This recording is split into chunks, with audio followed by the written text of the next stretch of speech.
কিয়াম এবং ইস্তাকাম এই দুইটি শব্দ এসেছে কমন থেকে, অর্থাৎ দাঁড়িয়ে থাকা। আরবি ব্যাকরণের নিয়ম হচ্ছে কোন শব্দের শুরুতে যদি অক্ষর বেড়ে যায়, হরফ বেড়ে যায়, তখন তার অর্থটাও বেড়ে যাবে। কিয়াম শব্দের শাব্দিক অর্থ হচ্ছে দাঁড়ানো, আর ইস্তাকামু এখানে মূল মাত্রা কিন্তু একই রয়েছে, কিন্তু তিনটি হরফ বেড়ে গেছে। একটা হচ্ছে হামজা অর্থাৎ আলিফ, সিন তা। ইস্তাকামু তিনটি হরফ বেড়ে যাওয়ার জন্য এর অর্থটাও আল্লাহ তাআলা বাড়িয়ে দিয়েছে। কিয়াম মানে দাঁড়ানো, আর ইস্তাকামু মানে হচ্ছে সুদৃঢ়ভাবে দাঁড়িয়ে থাকা। জোরে বলেন সুবহানাল্লাহ। কিভাবে বাড়লো?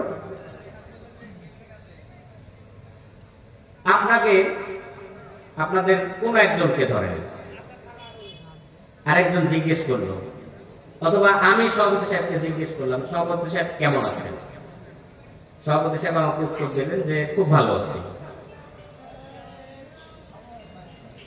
অন্য কাউকে আমি জিজ্ঞেস করলাম, ভাই আপনি কেমন আছেন? উনি বললেন যে আমি খুব ভালো আছি। বলেন তো এই দুই ভালো থাকার মধ্যে পার্থক্য আছে না নাই? আমি মনে হয় বোঝাতে পারছি না। একজন উত্তর দিল আমি খুব ভালো আছি, আরেকজন উত্তর দিল আমি খুব ভালো আছি। ওখানে একটা অক্ষর বেড়ে গিয়েছে না? ব। আর যদি হয় খুব, ব, তাড়াতাড়ি হয়ে গেল। এই দুই ভালো থাকার মধ্যে কিন্তু পার্থক্য রয়েছে। যিনি বললেন খুব ভালো আছি, স্বাভাবিক ভালো, আর যিনি বললেন আমি খুব ভালো আছি মানে আমি অনেক ভালো আছি। তাহলে ইস্তাকামু শব্দের সঠিক অর্থ হচ্ছে যে সুদৃঢ়ভাবে দাঁড়িয়ে থাকা। আরবের লোকেরা ইস্তাকাম শব্দটাকে বোঝানোর ক্ষেত্রে একটা গাছের সাথে উদাহরণ দিয়েছে। উদাহরণটা এরকম যে যখন বিভিন্ন সুনামি আসে, আইলা আসে, নার্গিস আসে, বুলবুল আসে, আসে নাকি আসে না? কথা বুঝতে পারেন? বিভিন্ন সুনামি আসে না? এই সুনামির এক একটা আমরা নাম দিয়ে ফেলি। এই নাম ধরে ডাকতে গিয়ে মহান রবের নামটা আমরা ভুলে যাই। কথা বলেন ঠিক কিনা? কার পক্ষ থেকে আসে বুঝেননি? কিছুদিন আগে যে বুলবুল আসলো, কার পক্ষ থেকে? নামটা তো আমরাই দিয়েছি, কোনো না কোনো মানুষই তো দিয়েছে, যে বুলবুলে এতগুলো ধ্বংস করে দিয়ে চলে গেছে, তাই না?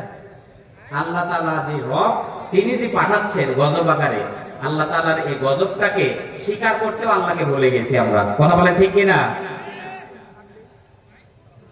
তিনারা বোঝাচ্ছেন যে বিভিন্ন সুনামি যখন আসে, বিভিন্ন ঘূর্ণিঝড় যখন আসে, তখন দেখা যায় যে কিছু কিছু গাছ একদম শিকড় সহ, মূল শিকড় সহ উপরে পড়ে আছে, এমন আমরা দেখি না? আবার কিছু কিছু গাছ দেখা যায় এত ঝড়, এত তুফান, এত ঘূর্ণি, সকল কিছুর মধ্য থেকে তার ডালপালা পাতা সহ ছিঁড়ে চলে গিয়েছে, ডাল ভেঙে সব শেষ হয়ে গেছে, কিন্তু তার মূল বডিটা সুদৃঢ়ভাবে দাঁড়িয়ে আছে। এরকম হয় নাকি হয় না? তিনারা বোঝাচ্ছেন এগুলো হচ্ছে ইস্তাকামাতুস শাজারা, অর্থাৎ এই গাছটা সুদৃঢ়ভাবে দাঁড়িয়ে আছে। যত তুফান, যত ঝড়, যত আইলা, যত সুনামি যাই আসুক না কেন, ওর ডালপালা সমস্ত কিছু চলে গেছে, কিন্তু গাছটা দাঁড়িয়ে আছে। এটাকে বোঝানো হচ্ছে ইস্তাকাম। অর্থাৎ তিনারা বোঝাতে চাচ্ছেন, যিনারা আল্লাহ তাআলাকে রব হিসাবে স্বীকার করার পরে এই রবের পথের উপর সুদৃঢ়ভাবে দাঁড়িয়ে থাকবে, তাদের উপরও বিভিন্ন রকম নির্যাতন আসবে। কথা বলে ঠিক কিনা? যারা সঠিক পথের সন্ধান দেবে, যারা সঠিক পথের দিশারি হবে, যারা সঠিক পথের উপরে সুদৃঢ়ভাবে দাঁড়িয়ে থাকবে, তাদের উপর নির্যাতন আসবেই, আসবেই, আসবেই। বলেন তো হযরতে মুহাম্মদ রাসূলুল্লাহ সাল্লাল্লাহু আলাইহি ওয়াসাল্লাম তার চাইতে ভালো মানুষ আর দুনিয়ায় আসবে? যারা সাড়া দিচ্ছেন না, সন্দেহ আছে। যদি সাড়া না দেন, আমি মনে করব যে আপনারা সন্দেহ পোষণ করছেন। মুহাম্মদ রাসূলুল্লাহ সাল্লাল্লাহু আলাইহি ওয়াসাল্লামের চাইতে ভালো মানুষ দুনিয়াবী জীবনে আর আসা সম্ভব?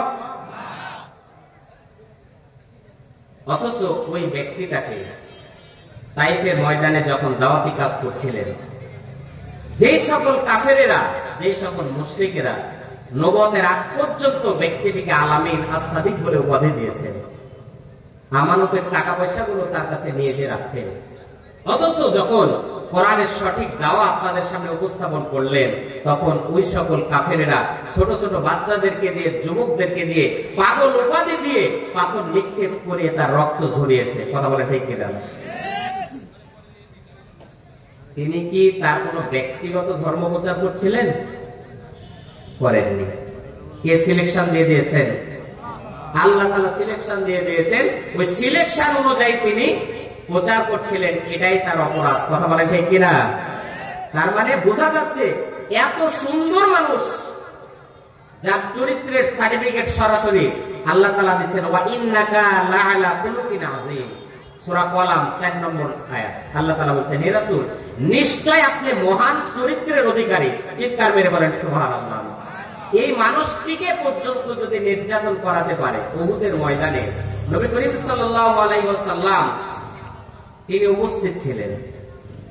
তিনার কপালের মধ্যে লোহার কড়া ঢুকে গিয়েছে, দান মোবারক শহীদ হয়ে গেছে।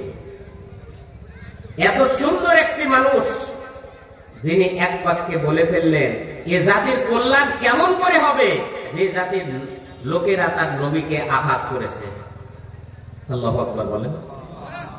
তার মানে বোঝা যাচ্ছে ওই নবীওয়ালা কাজ যারাই করবে তাদের উপরে নির্যাতন আসাটা স্বাভাবিক। কথা বলেন ঠিক কিনা?